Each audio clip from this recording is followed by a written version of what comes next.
Сигурен съм, че ще ти е лесно да свикнеш с еврото. Все пак хората от цели 20 държави вече осъществиха промяната успешно.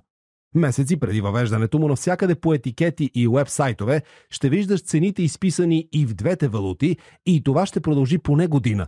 Въпреки това, не е изключено да има опити за злоупотреби, особено в началото. За да се ограничат лошите практики, са предвидени и ясни правила как да се преизчисляват цените. Задължително се използва фиксирания курс на лева, като се закръгля до втория знак. За всякакви нарушения ще следят множество държавни органи. Предвидени са и глоби за некоректни търговци.